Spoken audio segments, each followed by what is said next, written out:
Good morning. তোমাদের second semester অনার্সের class একই সঙ্গে সঙ্গে পাস কোর্সের জন্য খুবই গুরুত্বপূর্ণ। আমরা গুপ্ত সাম্রাজ্যের জন্য যে সমস্ত প্রশ্ন তোমাদের ইম্পর্টেন্ট সেইগুলো বিষয় নিয়ে আমি তোমাদের আলোচনা করছি। আজকে আমরা পড়ব গুপ্ত সাম্রাজ্যের শেষ প্রশ্ন গুপ্ত সাম্রাজ্য থেকে। সেই প্রশ্নটির বিষয়ে আলোচনা করব।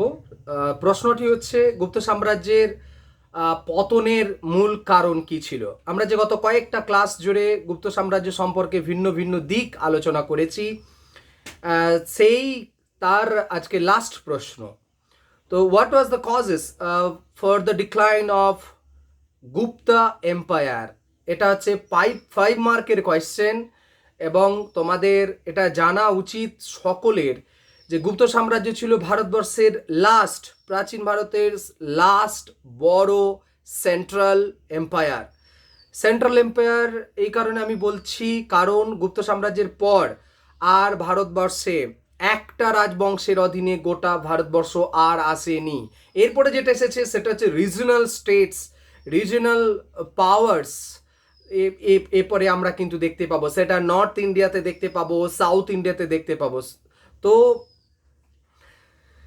এই গুপ্ত সাম্রাজ্যের পতন হলো কেন? 319 খ্রিস্টাব্দের যে সাম্রাজ্যের উত্থান এবং তার যে পরিসমাপ্তি ঘটছে 550 থেকে 550 এবং 550-এর কিছু পরবর্তীকালে, এই যে 319-20 এডি টু 600 নিয়ার অ্যাবাউট 600, এই যে টাইম পিরিয়ড, এই টাইম পিরিয়ডে গুপ্ত সাম্রাজ্যের মধ্যবর্তী যে সময়কাল, এত বড় সাম্রাজ্য, এত বড় এরিয়া, এইরকম এক বড় বড় রাজা, তাদের কেমন কি হলো যে এই সাম্রাজ্য পতনের দিকে অগ্রসর হয়ে গিয়েছিল এবং তার যে ভিন্ন ভিন্ন দিক, সেটা নিয়ে আমি তোমাদের সামনে আলোচনা করব। তো একটা কথা বলা যায়, এ কথা তোমরা যারা অ্যানসেন্ট ইন্ডিয়ান হিস্ট্রি, তোমাদের তো এই পেপারটা অ্যানসেন্ট ইন্ডিয়ান হিস্ট্রির একটা পেপার, তো এই পেপারে যারা পড়ছো তাদের মোটামুটিভাবে স্কুল লেভেল থেকেই একটুকু অন্তত খেয়াল করবে যে যে এই প্রাচীন ভারতের ইতিহাস পড়তে গিয়ে আমরা যত রাজাদের নাম পড়েছি, বিখ্যাত বিখ্যাত রাজাগুলোর মধ্যে গুপ্ত রাজারা ছিলেন সব থেকে এগিয়ে। কি কারণ ছিল? এমন ঘটনা কি ঘটেছিল যার কারণে গুপ্ত সাম্রাজ্যের পতন ঘটেছিল? কোনো একটা এত বড় সাম্রাজ্যে কোনো একটা পার্টিকুলার কারণে পতন ঘটেছিল, এ কথা মেনে নেওয়া অসম্ভব। একটা সাধারণ ইতিহাসের ছাত্রছাত্রী হিসেবে এই কথাটা আমাদেরকে স্বীকার করতেই হবে যে কোনো একটা কারণের জন্য গুপ্ত সাম্রাজ্যের পতন ঘটেনি। কি কি কারণ ছিল মোটামুটি সেগুলো নিয়ে একটু দেখে নিই। প্রথম যে কারণ ঐতিহাসিকেরা মন্তব্য করছেন, দ্য ফার্স্ট কজ ওয়াজ যে গুপ্ত সাম্রাজ্যের যে রাজতন্ত্র, তাতে অন্তর্বিরোধ দেখা দিয়েছিল এবং শাসকদের মধ্যে কোয়ালিটির অভাব লক্ষ্য করা গিয়েছিল। এই কারণে নাকি গুপ্ত সাম্রাজ্যের পতনে অনেকটা অগ্রগতি লক্ষ্য করা গিয়েছিল। কেমন করে? গুপ্ত সাম্রাজ্যের যদি আমরা শ্রীগুপ্ত থেকে ধরি তাহলে দেখব চন্দ্রগুপ্ত, সমুদ্রগুপ্ত, দ্বিতীয় চন্দ্রগুপ্ত, এই যে বড় বড় রাজাদের যে ইতিহাস, সেই ইতিহাস আমরা লক্ষ্য করলে দেখতে পাবো যতদিন আপ টু দ্বিতীয় চন্দ্রগুপ্ত পর্যন্ত এই বিষয়টা অতটা গুরুত্বপূর্ণ ছিল না, কিন্তু কুমারগুপ্তের পর আমরা দেখতে পাবো যে কে পরবর্তী রাজা হবেন, কে সিংহাসনে বসবেন, সেই নিয়ে একটা অন্তর্বিরোধ কিন্তু গুপ্ত সাম্রাজ্যের মধ্যে শুরু হয়ে গিয়েছিল। এখন এই অন্তর্বিরোধটা প্রমাণ আমাদের কাছে আছে। সেটা প্রথম কুমারগুপ্ত যখন সিংহাসনে বসছেন, তার মৃত্যুর পর তার যে পরবর্তী যারা রাজা হওয়ার যোগ্য ছিলেন, পুরুগুপ্ত, স্কন্দগুপ্ত, ঘটোৎকচ গুপ্ত, these were the rulers, these were the contenders, not rulers, they were the contenders. তাদের মধ্যে ফাইট, কে হবে পরবর্তী গুপ্ত রাজা। দেখা গিয়েছিল স্কন্দগুপ্ত এই ফাইটে জিতছেন। আবার স্কন্দগুপ্তের মৃত্যুর পর তার ছেলে দ্বিতীয় কুমারগুপ্ত যখন সিংহাসনে বসছেন, কিন্তু তার সিংহাসন কণ্টক মুক্ত ছিল না, ইতনা আশা নেই তা।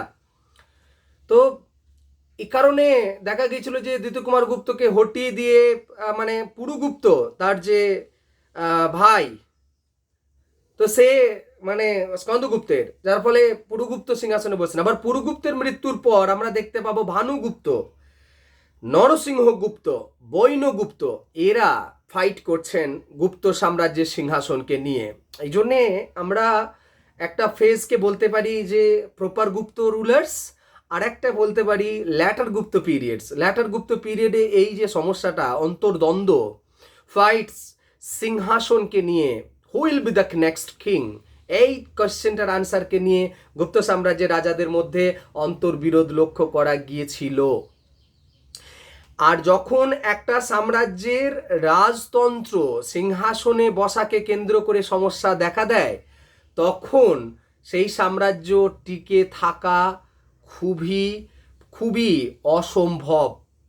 তার স্টেবিলিটি নির্ভর করে তার শাসক কতটা শক্তিশালী এবং শাসনতন্ত্রের মধ্যে কোনো রকমের বিবাদ নেই এমন জিনিসের ওপরে।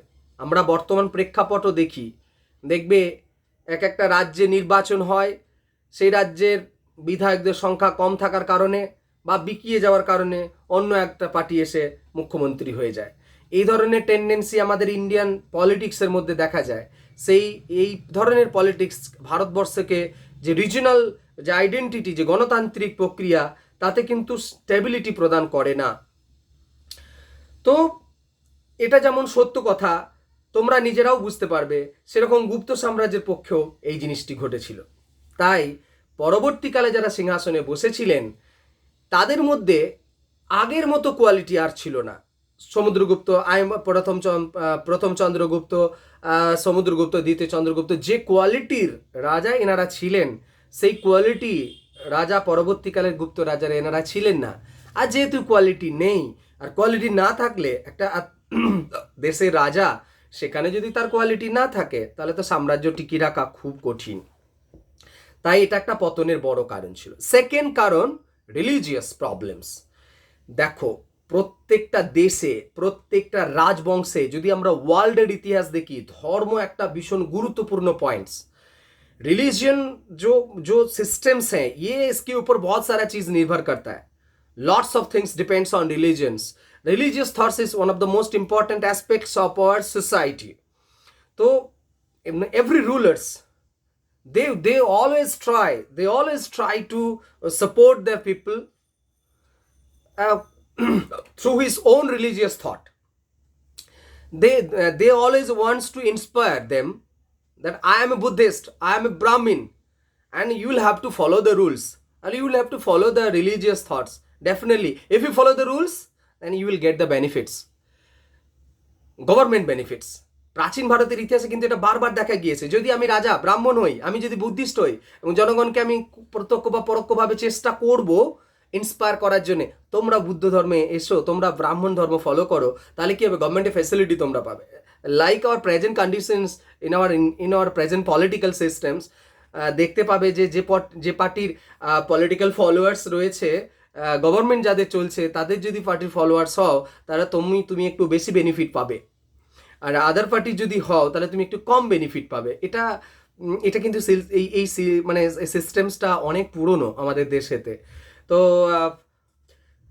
ধর্ম গুপ্ত সাম্রাজ্যের পতনের একটা গুরুত্বপূর্ণ কারণ হয়ে দাঁড়িয়েছিল। কারণ আমরা দেখতে পাবো যে ধর্মের যদি অবমূল্যায়ন হয়, তাহলে কিন্তু সেখানে পরিস্থিতি খারাপের দিকেই যেতে পারে। কেমনভাবে? যেমন ধরো, গুপ্ত রাজারা বেশিরভাগই ছিলেন ব্রাহ্মণ, এবং আমি তোমাদের বলছিলাম ভারতবর্ষে ব্রাহ্মণ ধর্মের রিভাইভাল যেটা হয়েছিল, যে ব্রাহ্মণ ধর্মকে পুনরায় ফেরত আসা ব্রাহ্মণদের পজিটিভিটি সিস্টেমস, যেটা ব্রাহ্মণদেরকে নিয়ে একটা গুড থট পিপলদের মধ্যে তৈরি হওয়া, এই ব্যাপারটা তৈরি হয়েছিল। কিন্তু ব্রাহ্মণ ধর্মের পৃষ্ঠপোষকও এরা ভালোভাবে করেছিলেন গুপ্ত রাজারা, কিন্তু ল্যাটার পিরিয়ডে যারা গুপ্ত রাজারা ছিলেন তারা কোনো না কোনো জায়গাতে যেন ব্রাহ্মণ ধর্মে তাদের যে ব্রাহ্মণ এথিক্স সেখান থেকে সরে আসছেন। এবং কুমারগুপ্তের সময়কাল থেকে এটা দেখা যাচ্ছে। যদিও কুমারগুপ্তের ওই কার্তিক তিনি ফলো করতেন, কার্তিকের একটা ময়ূরের কার্তিকের যে বাহন, আমাদের দেবতা কার্তিক, তাদের তার যে বাহন ময়ূরে চিহ্নযুক্ত মুদ্রা পাওয়া গিয়েছে, কিন্তু এটা ঐতিহাসিকেরা বলছেন যে কুমারগুপ্তের ল্যাটার পিরিয়ডে তিনি বুদ্ধ ধর্মের পৃষ্ঠপোষকতা করতে শুরু করেছিলেন, এবং যার ফলে যথেষ্ট স্পন্সরশিপ তার কাছ থেকে পাওয়ার কারণে বৌদ্ধ ধর্মের মানে প্রাধান্য গুপ্ত সাম্রাজ্যের মধ্যে বাড়তে শুরু হয়ে গিয়েছিল। এবং অনেকটা লক্ষ্য করা যাচ্ছে যে তাকে নাকি মানে সন্ন্যাসী রূপে অনেক জায়গাতে দেখা যাচ্ছে। তো অনেক মুদ্রাতে নাকি মানে বিভিন্ন জায়গায় তার এই চিত্র লক্ষ্য করা যাচ্ছে, বুদ্ধিস্ট সন্ন্যাসীদের মতো লুক। তারপর তিনি বৌদ্ধ ধর্মের প্রতি আকৃষ্ট কথা ভিন্ন ভিন্ন জায়গাতে এটা বলা হচ্ছে। এক কথা বলা যেতে পারে বুদ্ধ ধর্মের স্পন্সরশিপ বাড়ছে। এবং আমরা দেখতে পাবো যে প্রথম কুমারগুপ্তের পর যিনি রাজা হয়েছিলেন স্কন্দগুপ্তের সময়কালেতে বসুবন্ধু বলে একজন বিখ্যাত বুদ্ধ পণ্ডিত ছিলেন। এই বসুবন্ধু কিন্তু গুপ্ত সাম্রাজ্যের রাজ পরিবারকে বিশেষভাবে প্রভাবিত করেছিল, ইন্সপায়ার করেছিল, কীরকম ইনফ্লুয়েন্স করেছিল, ইন্সপায়ারের থেকে বড় কথা ইনফ্লুয়েন্স জাগিয়েছিল। তো সেরকম কীরকম না বসুবন্ধু আমরা দেখতে পাবো স্কন্দগুপ্ত এবং তার যে রানীর যুবরাজ বালাদিত্যকে, রানীর যে পুত্র ছিল যুবরাজ বালাদিত্যকে তিনি বৌদ্ধ ধর্মের জন্য মানে ব্যাপক প্রভাব তাদের মধ্যে লক্ষ্য করা গিয়েছিল, এবং তাকে বৌদ্ধ সন্ন্যাসী গ্রহণ করার জন্য, বৌদ্ধ সন্ন্যাসী যাতে হন তার জন্য তারা ইন্সপায়ার করছেন, স্কন্দগুপ্ত পর্যন্ত করছেন। তো তারা এটা বোঝা যায় যে বৌদ্ধ ধর্মের প্রভাব কিন্তু গুপ্ত সাম্রাজ্যের ওপর পড়ছে। এবং বালাদিত্যর অনেক জিনিসপত্র পাওয়া গিয়েছে, যিনি বালাদিত্যের সময়কালে মিহিরকুল আক্রমণ করেছিলেন ভারতবর্ষ। এবং এটা বলা হয় যে যেহেতু বৌদ্ধ ধর্মটাই অহিংসার পথে প্রচলিত, এবং সেখানে মিহিরকুল নাকি আক্রমণ করতে চাননি, তিনি নাকি সন্ন্যাস নিয়ে জঙ্গলে চলে গিয়েছিলেন, এমনটা অনুমান হিউয়েনসাং বলছেন এ কথাটা। এবং আর্যমঞ্জুশ্রী মূলকল্প সেই সময়ের বিখ্যাত টেক্সট, বুদ্ধিস্ট টেক্সট, সে কথা বলেছেন যে বালাদিত্য নাকি স্বেচ্ছামৃত্যু নিয়েছিলেন মাত্র 36 বছর বয়সে, যেটা বৌদ্ধ ধর্মের সন্ন্যাসীদের একটা থিওরি রয়েছে যে সমস্ত সংসার ধর্মকে ত্যাগ করে দিয়ে ভগবান বলতে মুক্তির রাস্তায় চলে যাওয়া, এটা বালাদিত্য করেছিলেন, মাত্র 36 বছর বয়সে মৃত্যুবরণ করেছিলেন। তো আমি বলছিলাম যে হিউয়েনসাং বলছেন যে বালাদিত্যর যে এই অহিংস থট, সেটা মিহিরকুল বিখ্যাত হুন নেতা ভারতবর্ষ আক্রমণ করেছিলেন এই সময়, এবং হুন নেতার বিরুদ্ধে তিনি কিন্তু কোনো অ্যাকশন নেননি। এখন তিনি জঙ্গলে চলে যাচ্ছেন, এটা ঠিক কথা, যখন হুন নেতা, এবং তিনি এক জায়গায় বলছেন যে আমার মন্ত্রীরা যদি পারমিশন না দেয় তাহলে আমি কিন্তু কোনো রকমের যুদ্ধ করব না, এবং জঙ্গলে যাওয়াটাই শ্রেয় বলে মনে করব। তো থাকছেন, এবং যখন এর কথা ঠিক যে মিহিরকুল পরাজিত হয়েছিলেন গুপ্ত বাহিনীর কাছে, কারণ গুপ্ত ফোর্স অত্যন্ত বড় ছিল। তো গুপ্ত বাহিনীর কাছে পরাজিত হওয়ার পর মিহিরকুলকে শাস্তি দেওয়ার কথা বলা হচ্ছে, সবাই চাইছে শাস্তি দেওয়া হোক। তো তখন বালাদিত্য তার মাকে জিজ্ঞাসা করেছেন যে কে শাস্তি দেওয়া যাবে কি যাবে না, এবং একটা মানে কথা আছে যে তাকে নাকি তিনি মুক্তি দিয়েছিলেন।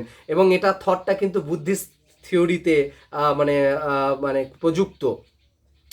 তাই দেখতে পাবো যে একটা মানে রাজা, তার যে ধর্মীয় অবক্ষয় যদি একটা টেন্ডেন্সির মধ্যে লক্ষ্য করা যায়, যে একটা যে ধর্ম ফলো করতেন অন্য ধর্মের মধ্য দিয়ে আসছেন, এবং সেখানে তার যে অ্যাক্টিভিটিস যে পরিবর্তন লক্ষ্য করা যাচ্ছে, সেটা কিন্তু সাম্রাজ্যের স্থায়িত্বের পক্ষে অত্যন্ত সুখকর ছিল না। পরবর্তী রাজা আমরা দেখব বুধগুপ্ত কথা বললাম, তথাগত গুপ্ত, নরসিংহগুপ্ত, এ সমস্ত রাজারা বৌদ্ধ ধর্মের দিকে এগিয়ে আসছেন, এবং বৌদ্ধ ধর্মের যে থিওরির মধ্যেই রয়েছে অহিংসার কথা, সেটা করতে গিয়ে একটা মানে রাজতন্ত্রের একটু ক্ষতি লক্ষ্য করা গিয়েছিল।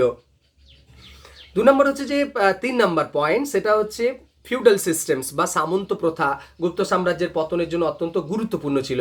এখন প্রথমেই তোমাদের আগে জানতে হবে সামন্ত প্রথা কি। গত যে ক্লাস আমি একটু ক্লু দিয়েছিলাম যে তোমরা যখন 3rd সেমিস্টারে পড়বে আমি তোমাদের তখন পড়াবো যে ফিউডাল সিস্টেমটা কি। তো এই ফিউডাল সিস্টেমটা হচ্ছে যে কীরকম, ধরো মেন রুলার্স থাকছে, তার যে সাবঅর্ডিনেট রুলার্স যারা হবেন তারা নিজ নিজ এলাকায় স্বাধীনতা ঘোষণা করছেন। এবং গুপ্ত রাজারা এটা করেছিলেন, আমি তোমাদের বলেছিলাম যে গুপ্ত রাজারা ব্রাহ্মণদের বিভিন্ন অফিসার্সদের জমি দান করেছিলেন, এবং তারা সমস্ত জমি তারা গ্রহণ করে, এবং তারা ওখানে চাষবাসের তারা নিজেরা মতো ফলন ফলাচ্ছেন, সেখান থেকে তারা তাদের স্যালারির মাইনে নিচ্ছেন, এবং ব্রাহ্মণরা এই এলাকা স্বাধীন হচ্ছেন, ব্রাহ্মণদেরকে যে জমি দেওয়া হচ্ছে সেই এলাকা নিজ নিজ এলাকায় স্বাধীন হচ্ছেন এবং তারা ল্যাটার গুপ্ত পিরিয়ডে দেখা গিয়েছিল তারা ডিক্লেয়ার করছেন ইন্ডিপেন্ডেন্স। তো এবং আমরা ভারতবর্ষে এ কথাটা লক্ষ্য করতে পারি শুধুমাত্র যে ধরো একজন ব্রাহ্মণকে গুপ্ত রাজারা জমিদান করলেন, এখন শুধু যে জমিদান করলেন তাই নয়, ওই জমি ধরো এলাকাতে একটা খনি আছে, মাইন্স, সেই মাইন্সের যে productions including the salt mines also, salt is one of the most important things now it is also, खाने पे इस्तेमाल होता है, तो उस ज़माने में भी बहुत इंपॉर्टेंट था। और जो भी खनी से मिलता था वो चाहे वो लोहे का हो चाहे वो और चीज़ों का हो, मेटल्स का हो, तो ये बहुत इंपॉर्टेंट हो जाता है। उस खनी का जो अथॉरिटी है वो उस ब्राह्मण्स और उस फ्यूडल लॉर्ड्स के ऊपर जाता है। तो এই যে সিস্টেমটা মানে এই যে অথরিটিটা যাওয়া, এর ফলে কি হবে, তারা পরবর্তী যতদিন রাজা গুপ্ত রাজারা শক্তিশালী ছিলেন ততদিন ওই সামন্ত রাজারা তাদের প্রভুকে সম্মান করতেন এবং রেসপেক্ট দিতেন এবং তারা ভয় পেতেন। যখনই গুপ্ত রাজাদের মধ্যে দুর্বলতা শুরু হয়েছিল ওই সমস্ত সাবঅর্ডিনেট যে সমস্ত সামন্ত প্রভু রুলার্স ওরা কি হচ্ছে নিজ নিজ এলাকায় স্বাধীনতা ঘোষণা করছেন এবং তারা সেন্ট্রাল গভর্নমেন্টকে মানতে চাইছেন না।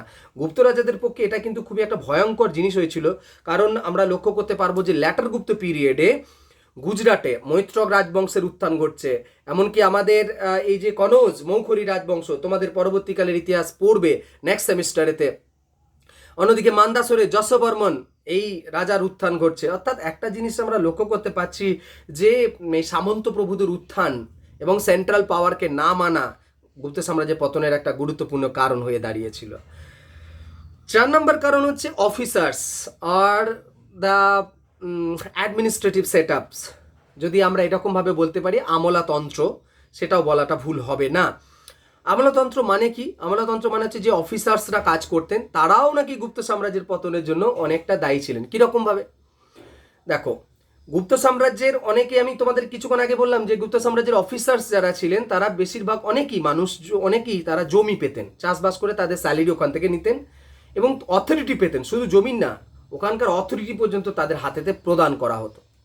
ছোটোখাটো ধরো আমি যে লোকাল লেভেলের ডিসিশন সামন্ত প্রভুরা নিচ্ছেন, ওই সমস্ত অথরিটি ওই অফিসার্সরা নিচ্ছেন। এক্ষেত্রে দেখা গিয়েছিল যে পদগুলো বংশানুক্রমিক হয়ে যাচ্ছে, যারা যে পোস্টে চাকরি করছেন সেই পদগুলো বংশানুক্রমিক, मतलब जो अगर पापा होता है मंत्री तो उसका लड़का भी वो मंत्री होगा। ये लैटर गुप्त पीरियड फेस में ये सब देखा जा रहा है। तो now we are seeing that such type of hereditary जो कंसेप्ट हमारे देश में आया था उस वक्त से शुरू हो गया था, ये कंसेप्ट आ गया। तो इसके चलते क्या हुआ, अब अगर मान लो कि पापा के उस वक्त उस लेवल का क्वालिटी था, वो ऑफिसर बना, लेकिन लड़के में वो क्वालिटी भी नहीं भी तो हो सकता है। लेकिन गुप्त पीरियड में क्या हुआ, फिर भी ना होने की क्वालिटी ना होने के वजह भी, अगर क्वालिटी नहीं भी हो फिर भी वो फ्यूडल लॉर्ड बन रहे हैं। तो ये एक बहुत ही खराब चीज़ हो गया था लैटर गुप्त पीरियड में।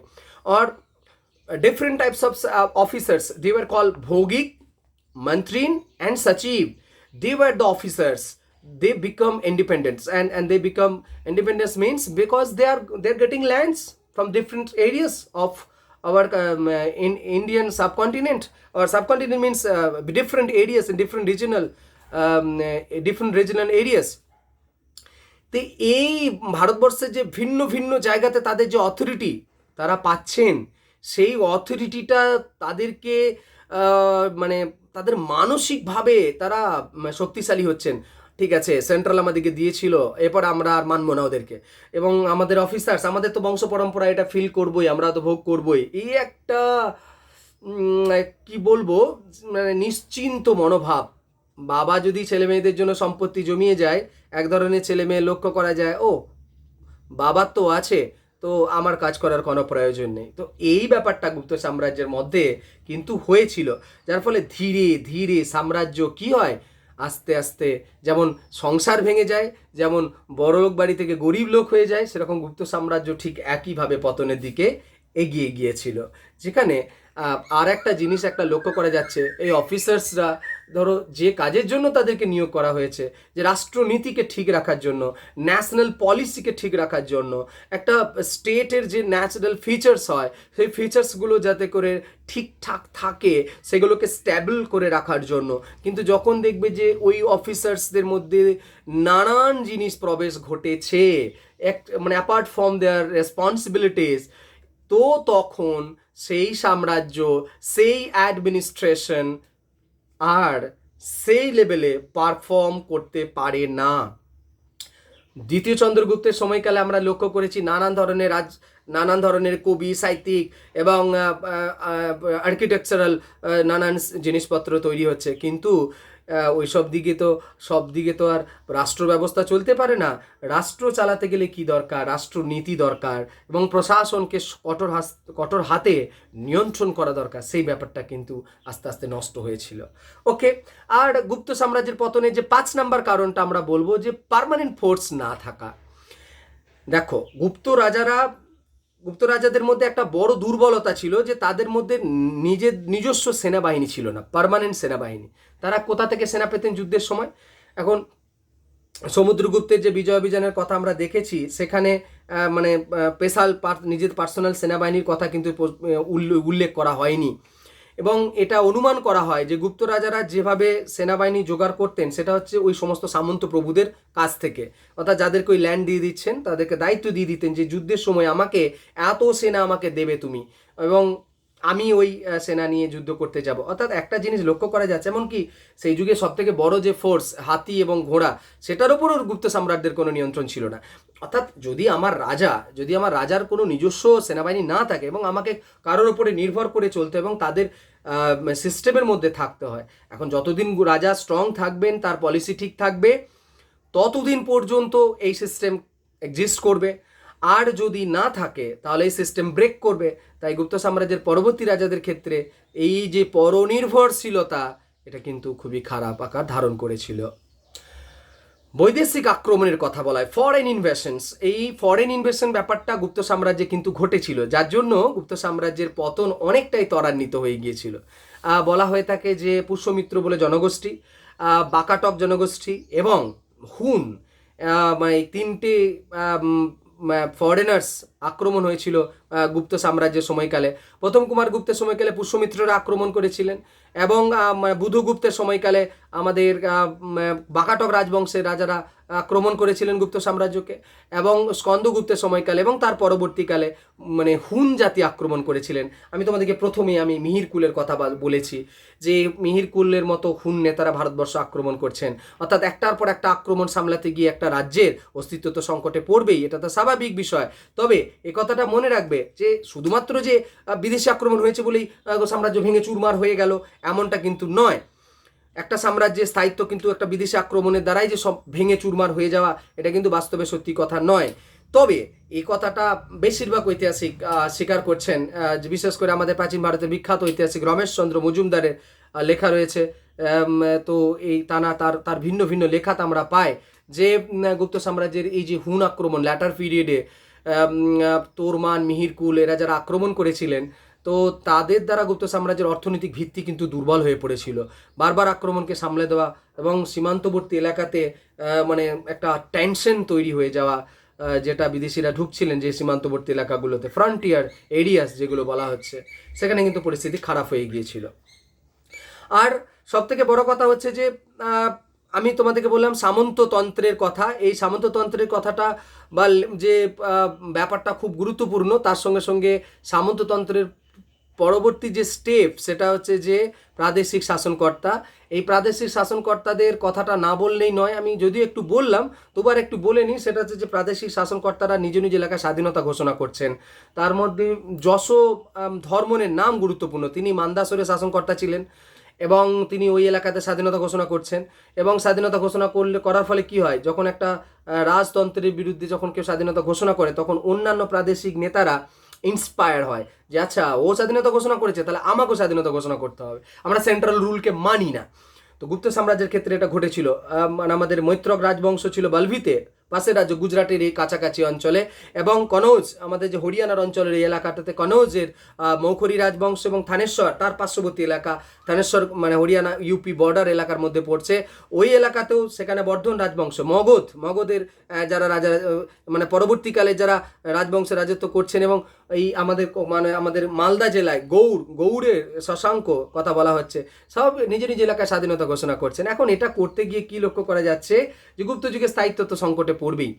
আর একটা জিনিস সেটা মানে স্পষ্ট করে বোঝা যাচ্ছে যে স্কন্দগুপ্তের পর, এবং এটা লক্ষ্য করা যাচ্ছে, আমাদের প্রমাণ পাচ্ছি স্কন্দগুপ্তের পর মালব যে এরিয়া, মানে এই যে সৌরাষ্ট্র মালব যে গুজরাটের এই এরিয়াটাতে গুপ্তদের কোনো কয়েন পাওয়া যায়নি, অর্থাৎ গুপ্ত রাজাদের কোনো কয়েন পাওয়া যায়নি। তার মানে কি, এই মালব এবং সৌরাষ্ট্র অঞ্চলটাতে গুপ্ত রাজাদের অস্তিত্ব সংকটে দেখা দিয়েছে। একটা সেন্ট্রাল পাওয়ার যদি থাকে তাহলে তো তার প্রুফ পাবো, আমরা কয়েন্স পাবো। কয়েন্স মানে হচ্ছে লেনদেনের যে মিডিয়াম, যে যে সিস্টেমস, যে কেনাকাটার যে সিস্টেম, সেটা তো কয়েন্স। এবং তাছাড়া কয়েন্স আমাদের অর্থনৈতিক সমৃদ্ধির প্রতীক, সেটার প্রমাণ নেই। এবং এর থেকে স্পষ্ট প্রমাণ হয় যে প্রাদেশিক শাসনকর্তাদের আগমন কিন্তু গুপ্ত সাম্রাজ্যের ক্ষতি করে দিয়েছিল। এবং এই সমস্ত অঞ্চলে যে মানে গুপ্ত রাজাদের যে আধিপত্য আস্তে আস্তে মানে নষ্ট হয়ে যাচ্ছে, যে হয়ে গিয়েছিল, তার প্রমাণ কিন্তু এটা আমরা পেয়েছি। তো অর্থনৈতিক ব্যবস্থা যে ভেঙে পড়েছিল তার প্রমাণ কিন্তু আমরা পেয়েছি। ওকে, মেন যে অর্থনীতি সেটা আমি বলবো যে লাস্ট কারণ হিসেবে যেটা বলবো সেটা হচ্ছে যে ইকোনমিটা যে কোনো রাষ্ট্র ব্যবস্থার আর ক্ষেত্রে খুবই গুরুত্বপূর্ণ। যে রাষ্ট্রের ইকোনমি যত শক্তিশালী, মৌর্য রাষ্ট্রের কথা আমি বলবো, মৌর্যের যে চন্দ্রগুপ্ত মৌর্য যিনি প্রাইম মিনিস্টার হয়েছিলেন, কৌটিল্য, তিনি কি বলেছিলেন একটা কথা, যে রাজাকে সবসময় খেয়াল রাখতে হবে তার ট্রেজারি যেন শক্তিশালী থাকে। ট্রেজারি যদি শক্তিশালী হয়, ট্রেজারি মিনস রাজস্ব ডিপার্টমেন্ট, ভান্ডাগারিক, যেটা টাকা যেখানে জমা হয়, বলছে যদি ট্রেজারি যদি শক্তিশালী হয়, সোনা দানা টাকা পয়সা ভর্তি থাকে, তাহলে কি হবে, যে কোনো ধরনের आपत्तकालीन परिस्थिति, अगर हमारे देश में कोई कैलामिटी आया, अगर वो बाढ़ आया, सूखा पड़ा, कुछ भी वो संभाल सकते हैं अगर उसके पास पैसा हो तो। हम लोग घर में भी देख सकते हैं, घर में भी ऐसा होता है ना, अगर पापा के पास या मम्मी के पास ज़्यादा पैसा होगा या घर में पैसे रखे होंगे, तब जाके कोई किसी का हेल्थ खराब हो गया हो, किसी घर में कुछ शादी या कुछ और चीज़ों की ज़रूरत पड़ गई हो, इमरजेंसी, अगर पैसे हैं तो वो संभाल सकते हैं। लेकिन अगर पैसे नहीं होंगे तो वो संभालना बहुत मुश्किल हो जाता है। गुप्त पीरियड में भी ऐसा ही हुआ था। तो चंद्रगुप्त मौर्य के टाइम में बहुत ही ट्रेजरी बहुत शक्तिशाली था मौर्य पीरियड में, इसलिए कौटिल्य ने वो वाला परामर्श उनको दिया था। গুপ্ত পিরিয়ডে কি হয়েছিল, গুপ্ত পিরিয়ডে কিন্তু this type of systems totally break. কি হচ্ছিল না, ডিসইন্টিগ্রেশন যেটাকে আমরা বলবো, সেটা হচ্ছে ইকোনমি ক্ষেত্রে গুপ্তদের অর্থনৈতিক ব্যবস্থা অনেকটা ভেঙে পড়েছিল। তার বড় সব থেকে কারণ আমরা লক্ষ্য করতে পারি যে কুমারগুপ্ত থেকে শুরু করে স্কন্দগুপ্ত, যে মানে ওই যে সোনার কয়েন, খাদ দেখা যাচ্ছে, আমি যেটা আগের ক্লাসে তোমাদের বলছিলাম যে যে পরিমাণটা, যে খাদ মিশিয়ে তো কয়েন্স বানায়, সোনাতে দেখবে এখনকার দিনে গহনা তৈরি করার সময় গহনাতে খাদ মেশায়, পিওরটাতে ইউজ কম করা হয়। তো এই ব্যাপারটা গুপ্ত সাম্রাজ্যের কয়েন্সের মধ্যে দেখা গিয়েছিল, এবং এর থেকে প্রমাণিত হয় যে অর্থনীতি অনেকটা খারাপের দিকে চলে যাচ্ছে, মানে পিওরিটি অফ গোল্ড এর পরিমাণটা কমছে। এবং অনেকে সাধারণ লোকেরা কি বলতো, সাধারণ লোকেরা তামা রূপার এই সমস্ত কয়েন দিয়ে তারা ডেলি লাইফ চালাচ্ছেন। এর থেকে স্পষ্ট বোঝা যাচ্ছে অর্থনৈতিক যেটাকে মানে ডিক্লাইন আমরা বলতে পারি, সেটা কিন্তু ঘটছে। আর সব থেকে বড় কথা হচ্ছে বাণিজ্য। গুপ্ত যুগের সময়কালেতে আমরা দেখতে পাবো যে আমাদের রোমানদের সঙ্গে আমাদের যে ইউরোপিয়ান ট্রেড হচ্ছিল সেটা নাকি বন্ধ হয়ে গিয়েছিল, কারণ রোম সাম্রাজ্যের পতনের এটা বড় কারণ হিসেবে ধরা হচ্ছে। তো এই পতনের ফলে আমাদের দেশে যে বিপুল পরিমাণে কয়েন আসতো, সোনার কয়েন, বিদেশি মুদ্রা, সেটা আসা বন্ধ হয়ে গিয়েছিল। এবং এমনটা অনুমান করা হচ্ছে যে আমাদের দেশে যে শিল্প, সেই শিল্পের অবনতি লক্ষ্য করা গিয়েছিল। 470 বলা হচ্ছে যে সৌরাষ্ট্র অঞ্চলে একটা গুজরাটের মালবের মানে আসছেন, গুজরাটের এক ধরনের পশম শিল্পী যারা ওই যে বস্ত্র তৈরি করছেন, তারা ওখান থেকে ছেড়ে মালব দিকে চলে আসছেন।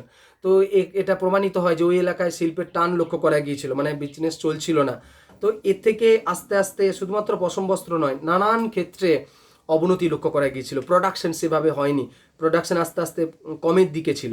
তো এই যেহেতু রোমান সাম্রাজ্যের আমাদের ভারতবর্ষের আঘাত, এবং সেখানেও কিন্তু মুদ্রা না আসা, এবং শুধুমাত্র তা বলে মুদ্রা কি আমাদের দেশে বিজনেস কি শেষ হয়ে গিয়েছিল, এমনটা নয়। আমরা সাউথ ইস্ট এশিয়া কান্ট্রিগুলোর সঙ্গে, মালয়, বর্ণীয় এই সমস্ত দেশগুলোর সঙ্গে আমরা বিজনেস করছিলাম, গুপ্ত সাম্রাজ্য বিজনেস করছিল, তবে সেই লেভেলটা আর ছিল না। এবং মানে যেটা একটা রাষ্ট্রের যদি অর্থনীতি চাঙ্গা না থাকে সেই রাষ্ট্রকে তো পতনের হাত থেকে কেউ বাঁচাতে পারে না। গুপ্তদের ক্ষেত্রেও এইটা কিন্তু হয়েছিল। আর গুপ্ত রাজারা মানে কন্ট্রোল করতে পারেননি। আর সবথেকে বড় কারণ তোমাদের এই সমস্ত কারণগুলোর মধ্যে আমি বলবো সেটা হচ্ছে provincials leaders, the emergence of provincial leaders, provincial heads. আমি বলবো এখানে যশোধর্মনের কথা, মানে আমাদের মালবের মান্দাসরের যশোধর্মনের কথা, কনৌজের মৌখরীদের কথা, এবং এই আমাদের বেঙ্গলে গৌড়, মালদাতে আমাদের যে শশাঙ্কের কথা। এদের উত্থানটা গুপ্ত সাম্রাজ্যের পতনকে অনেকটা ত্বরান্বিত করে দিয়েছিল।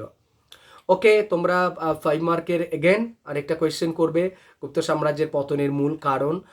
আশা করি তোমাদের যে নিজস্ব বই আছে পেয়ে যাবে। আমি আমার মতো করে কিছুটা বর্ণনা করার চেষ্টা করলাম। তো আজকের ক্লাস এখানেই শেষ হলো। নেক্সট ডে আবার কোনো নতুন টপিক নিয়ে তোমাদের সঙ্গে ক্লাস শুরু হবে। ততক্ষণ পর্যন্ত বাই।